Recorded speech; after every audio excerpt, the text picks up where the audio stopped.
Вы смотрите «Актуальное интервью», в студии Надежда Саханская. Здравствуйте. Совсем немного времени остается до начала 22-й спартакиады «Игры Манчары» и республиканского праздника Исэх-Аланхо. О том, какова готовность инфраструктуры к столь масштабным мероприятиям, мы сегодня и поговорим. Гость у нас в студии Виктор Романов, министр строительства Республики Саха. Виктор Дмитриевич, здравствуйте. Здравствуйте. Предлагаю поговорить сначала о 22-й спартакиаде «Игры Манчары». В этом году их принимает Татинский улус. Какова сейчас обстановка с готовностью объектов спортивной инфраструктуры? Решение о проведении, об организации 22 спортивных игр Манчары было принято главой в 2020 году. Правительством было принято соответствующее решение о создании, об организационном комитете. Создано 19 комиссий, которые координируют разные направления. Я являюсь председателем комиссии по строительству объектов инфраструктуры. Соответственно, у нас работа ведется по 5 объектам. Это один объект образовательное учреждение, это школа на 450 мест с интернатом на 100 мест, он введен в прошлом году. Ну и 4 спортивных объекта, это многофункциональный спортивный комплекс Селетек-Кёль, этот стадион на 1000 мест и ипподром на 1500 мест для проведения конных скачек и плюс этот спортивный зал в селе Черкях. По объектам работа ведется. Школа достаточно большая, одна из самых крупных школ в сельских районах. Это порядка 11 тысяч квадратных метров общая площадь объекта составила. Ну и многофункциональный комплекс, он тоже достаточно большой, который включает внутри очень много сопутствующих помещений для проведения спортивных мероприятий. Надо сказать, что ответственность большая, и, скорее всего, средства были привлечены немалые. Кто выступили источниками? По финансированию там комбинированный, то есть консолидированный бюджет. На строительство школы было привлечено порядка 1,5 миллиарда рублей. Из них 480 это федеральные средства. Они полностью использованы, и объект, как я сказал, он уже введен. По спортивным объектам это стадион и МФОКС, это республиканские средства, тоже порядка, общая сумма 1,5 миллиарда. И на спортивный зал, этот селе Черкях, порядка 200 миллионов, но при этом спортивный зал реализуется в рамках федеральной программы «Бизнес-спринт», и коробка здания, она была предоставлена за счет федеральных средств. И остальная задача, сам монтаж, фундамент и так далее за счет республиканского бюджета. Мы средства предоставили в виде субсидий муниципальному району, и он реализовывает данный проект. При этом по данному объекту есть определенные проблемы, то есть при строительстве там столкнулись с техническими вопросами, но на сегодня этот объект, скорее всего, будет выведен в резерв и не будет задействован на спортивных играх. Соответствующие заменяющие площадки, они есть. По стадиону и по МФОКСу заказчиком выступает наша служба государственного заказчика. И объекты на сегодня имеют достаточно высокую готовность. Идет итоговая проверка управления Госстрожилнадзора. Если более подробно остановиться на спортивном комплексе, то там буквально остались наружная электрика, там озеленение, там укладка тротуарной плитки чуть-чуть, и практически объект готовый.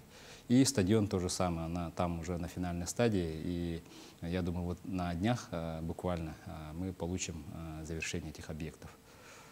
Короче говоря, остались последние штрихи. Да, последние штрихи. Дополнительно еще скажу, что в рамках федеральной программы дальневосточных спортивных залов, в прошлом году еще к школе в селе Селетек-Кёль построен был модульный спортивный зал, как пристрой. То есть это дополнительный объект инфраструктуры в селе Селетек-Кёль. Но учитывая, что программа федеральная, при проектировании зданий, при возведении коробки, учитывался ли тот факт, что все-таки это национальные виды спорта? Да, конечно, потому что у нас, например, в ипподроме будут проводиться конные скачки, и часть вот Северного Многогорья, например, да, Северное Многогорье там будет проходить.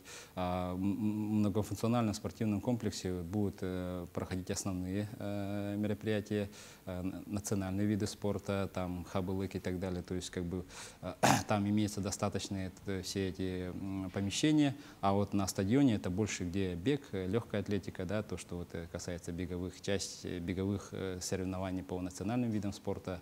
То есть вся инфраструктура учитывает особенности проведения национальных спортивных игр. Виктор Дмитриевич, давайте поговорим еще и о Нерюнгринском районе. Там впервые вообще пройдет ИСЭХ Аланхо уже 4-5 июля. Как там идет возведение объектов? Знаю, что погода подвела. Да, совершенно верно. Здесь Министерство строительства тоже выступает как бы комиссией, ответственным по строительству данных объектов. Мы ежегодно в том или ином районе, где принято решение проведения ИСЭХ Аланхо, мы финансируем и строим ну, как бы регламентные объекты. В текущем году в Нерюнгринском районе должно быть завершено 16 регламентных объектов. Общая готовность всех вот этих совокупностей объектов составляет 84%. То есть тоже идет финальная стадия. Здесь хочется отметить, что действительно особенность Нерюнгринского района до поздней весны, буквально вот практически до лета, да, там был снег. Огромные объемы снега, которые, естественно, мешали проведению работ и благоустройству территорий. Но тем не менее, вот, благодаря совместной работе вот, подрядной организации, районной администрации, на сегодня все работы практически идут тоже на финальной стадии. И хочется отметить, что в совокупности место проведения было районом выбрано, как сказать, ну, очень хорошее, да, то есть на склоне, прям красивое место встречи солнца там организовано, да, на самом высоком месте. И плюс прилегающая территория районом за счет средств района, она там очень красиво благоустраивается, асфальтирование проездов осуществляется, рядом парк есть, там обновление там техники, это тоже как бы прилегающая территория делать. И в целом концепция проведения места там очень получилось, ну, благоприятное. Контролируем. До 20 июня мы планируем как бы, ну, завершить практически все работы, останутся там по уборке и вот до завершения некоторых мелких вот объектов. То есть рисков по срокам ввода отдельных объектов нет? Рисков нет. Угу. Хорошо. А вот скажите, насколько удается соблюдать установленные сроки по таким крупным проектам? Все-таки в разных районах республики все это дело находится? Действительно, как бы, например, если сравнивать центральные районы, где проводится ИСЭХ Аланхо, например, по концепции проведения, по объектам и так далее, допустим, там районная администрация, это как бы, ну, в курсе, да, то есть как бы. А особенностью Нерюнгринского района то, что вот именно такие культурные объекты, да, вот регламентные объекты, они особо так не строились, поэтому здесь возникали моменты, но как бы плюс администрации района, что они очень сильно вникли в особенности каждого объекта, да, то есть как бы понимает, какой вид и что из себя представляет, какие мероприятия при проведении ИСЭХ Аланхо там будут проводиться в каждом регламентном объекте, и поэтому подходит с полным энтузиазмом, и как бы благодаря этому как бы, ну, идет работа. Для того, чтобы успеть, мы же за год, за весну не сможем как бы, да, завершить эти объекты, поэтому у нас правило, общий объем финансирования, например, 120 миллионов рублей, мы половину заранее за год отправляем и контрактуемся, да, то есть половину уже вот в текущем году. Соответственно, благодаря началу строительства объектов за год, то есть достигается возможность завершения таких объектов и, ну, начать и провести мероприятия по ИСЭХ Аланхо на самом высоком уровне. Ну и помимо того, что когда мероприятия пройдут, эти объекты останутся в районах для пользования жителей. Да, действительно, и район имеет дальнейшие планы использования этих объектов для своих мероприятий, для каких-то мероприятий, предприятий, которые там есть. Да, то есть как бы эти объекты, они будут задействованы полностью в течение года, ну, удобного времени. Да, это для проведения различных мероприятий, связанных с какими-то национальными праздниками, корпоративными мероприятиями предприятий. Что хочется сказать, что по особенностям вот объектов СХ Алонхода. Они же регламентные объекты, да, то есть как бы больше резьбы по дереву там, и поэтому и дальность сыграла роль, когда нужно было организовывать. То есть здесь в Якутске изготавливались части материалов, потом перевозились, и на начальном этапе выглядело так, что, допустим, там работы особо не ведутся, да, то есть на месте. А основная суть работы подготовки этих объектов — это большая резьба, ну, большой объем работы по резьбе дереву, там, и здесь как бы заводского изготовления здесь на месте. А потом перевозка на место проведения и монтаж идет, да. И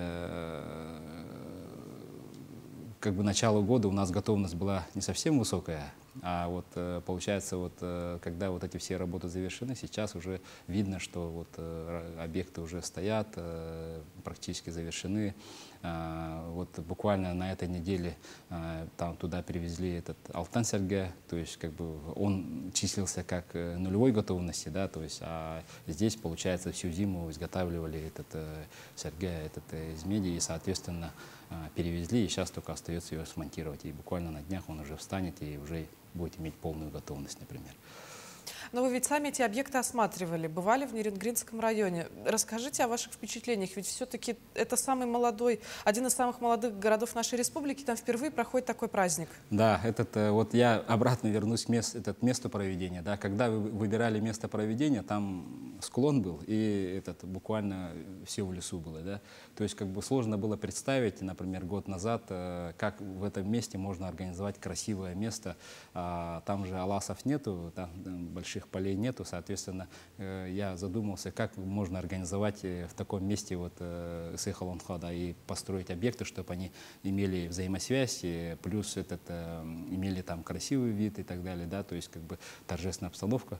Ну вот район постарался, и склон буквально там расчистили, выровняли, очень много отсыпки сделали, и в целом на склоне это получилось достаточно красиво. И вот последний раз я был вот весной, когда вот осматривали объекты, и каждый участник, который там задействован, они понимают, в каком виде это все должно получиться.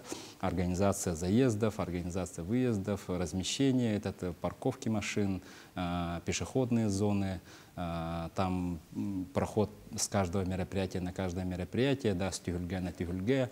То есть все это как бы связано с дорогами, с проездами, да, асфальтирование все сделано, то есть как бы все достаточно хорошо организовано. И как сказать, первый раз он будет проходить в Нерюнгринском районе, но благодаря этому мероприятию там уровень и сознание культуры народа Саха, Алонхо, там, я думаю, будет иметь широкое распространение. В таком случае остается только дождаться этих мероприятий, чтобы посмотреть воочию на все объекты, которые возводятся сейчас. Виктор Дмитриевич, большое спасибо, что нашли для нас время, рассказали о таком важном деле, как строительство объектов. Приходите к нам еще. До свидания. Вы смотрели «Актуальное интервью». До встречи в эфире.